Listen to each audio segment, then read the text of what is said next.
Question में an engine operates by taking n moles of an ideal gas through the cycle ABCDA. Okay, हमें thermal efficiency निकालनी है engine की। तो thermal efficiency ईटा निकालने के लिए हमें दो चीज़ों की जरूरत पड़ेगी, एक तो वर्क डन और एक है इसका Q provided to the system. ठीक है, वर्क डन निकालने के लिए हम इस एरिया का निकाल लेंगे। एरिया क्या होता है? Length into breadth. लेंथ कितनी है? पी नॉट, और ब्रेड्थ कितनी है? V not. ठीक है ना, two V not minus V naught is equal to V not, और two P naught minus P naught is equal to P naught. तो वर्क डन आ गया P not V naught. Heat given to the system, कहाँ कहाँ heat दे रहे हो आप? जब गैस ए से बी तक गई तो प्रेशर इंक्रीज हुआ, बी से सी तक आई तो वॉल्यूम इंक्रीज हुआ। इन दो प्रोसेस में आप हीट गिवन कर रहे हो। तो Q is equal to Q A B plus Q B C. Okay, Q A B की जगह हम लिख सकते हैं N C B delta T B. क्यों सी बी? क्योंकि क्यू ए बी, ए से बी तक जाने में कोई वॉल्यूम में चेंज नहीं हुआ, यानी कि आइसोकोरिक प्रोसेस है। तो क्या आ जाएगा? सी बी, है ना, specific heat for the constant volume. और फिर हम क्यू बी सी की जगह लिख सकते हैं N C P delta T B C. C P लिख सकते हो ना, ये आइसोबैरिक प्रोसेस है। बी से सी जाने में कोई प्रेशर का चेंज नहीं हुआ, तो आइसोबैरिक प्रोसेस है। तो हम लिख सकते हैं N C P, C P यानी molar specific heat at constant pressure.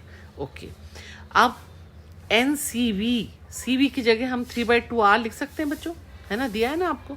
N monoatomic gas है, आइडियल गैस है ना, मोनोएटॉमिक तो नहीं है लेकिन आइडियल गैस है, और उसमें सी वी की वैल्यू आपको दी हुई है 3/2R। तो आप लिख दो 3/2 T B minus T A. क्यों? क्योंकि डेल्टा टी ए बी निकालना है ना, इसलिए। अब सी पी की वैल्यू होती है 5/2, तो हम लिख दें 5/2 NRTC माइनस NRTB। ओके, अब हमको बच्चों इस डायग्राम में कहीं कोई टेम्परेचर का मेंशन नहीं किया है, लेकिन हमें एक चीज़ मालूम है कि PV is equal to NRT होता है, ये पता है ना हमें। तो हम इस NRT की जगह हम PV रख सकते हैं ना।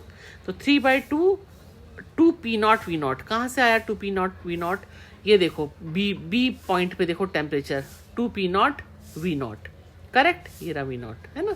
तो minus P not V not, ये क्या है? Temperature at T A, plus 5/2 4 P not V not, ये रहा, है ना, टेम्परेचर एट पॉइंट सी, यहाँ पे, है ना। 2 पी नॉट है और 2 वी नॉट है, तो कितना हो जाएगा? 4 P not V not minus 2 P not V not. ठीक है, टी बी पर।